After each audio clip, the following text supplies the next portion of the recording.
One of the things about our area is we are a retirement destination, and you have to think about what are the needs of retirees. One, they have finally been able to walk away from doing the things that they've had to do, and now they're getting to do the things that they want to do. The other thing, because people are retiring here, they are often leaving their communities behind, and they're leaving their networks behind. So it may sound really great. You're like, oh yeah, I'm gonna retire to the beach, it's gonna be awesome. And then you get down here and you realize, oh, my friends aren't here. You know, the people that I'm used to being with and the connections that I have are no longer here. So it's important that we provide some type of programming that allows them to connect to one another. And this particular type of workshop, where it's being offered over several weeks and it's a small group, really allows them to make connections with each other. Number one, it was free, which was good. That was a good thing. And because it was free and open to everyone, I didn't feel that I had any standards or anything that I had to meet in order to be part of the group. So I was really excited to just try it out. So they're coming in 60, 70, 55, you know, whatever it is, having never done art and for a lifetime being afraid of it. The class is really about creating an environment that helps them develop past fear to reach whatever artistic ability they have or understanding they can gain in order to bring joy to themselves through artwork. And at the same time, if you can find friends in it, that's great. It would be all older people, so I wouldn't be embarrassed by being unable to do things. And it's, you know, it's a lot of fun hanging out with your own generation because all of your cultural references are the same. My office is clear across the library. I could hear them all laughing and having such a good time. Each week that you can hear the happiness that they're having in here.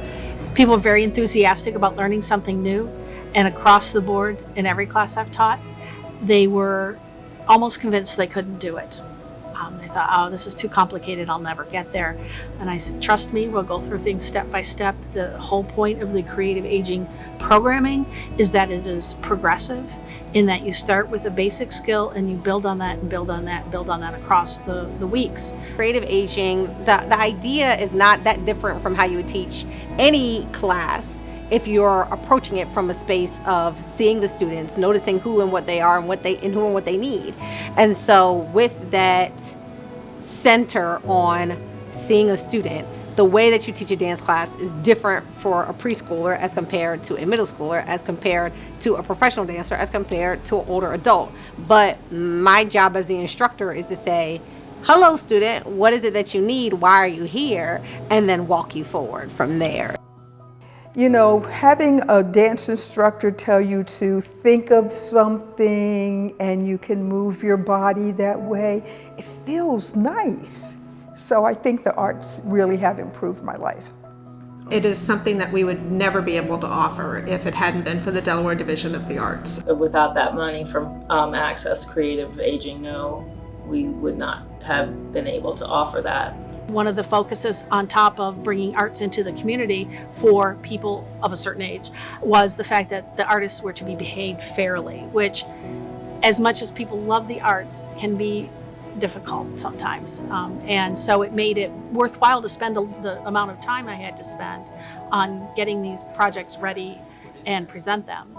We've seen some really incredible friendships form. You know, they'll start by kind of chatting with each other, and then next thing you know, they're going out for like coffee or a quick bite afterwards, and then you hear that they're going on vacation together, and just these really, and they're supporting each other as they get older, because also there are life changes that happens. Partners get sick, partners die, and they're able to get that kind of support that they need, and it kind of starts by just getting to know each other through things like programs at the library. It's all about the ripples. Like, I can be a little rock and I can hit the water and I can send out a few little ripples. I want to be a big rock in a lot of ponds and make a lot of really positive ripples. Because in my head, my other philosophy is, if everybody did that, if everybody had a mindset to help each other, the world changes pretty quickly. And it makes them feel part of something. I would definitely recommend this program to anyone, honestly, because it was very liberating. It was very, we just went, in fact, none of us wanted to leave after an hour. We wanted to stay there and keep going every single time because we were having so much fun. So we learned, but at the same time, we were being empowered to be, to really explore our own inner potential. We hope the funding continues so that we can continue to offer this really amazing service.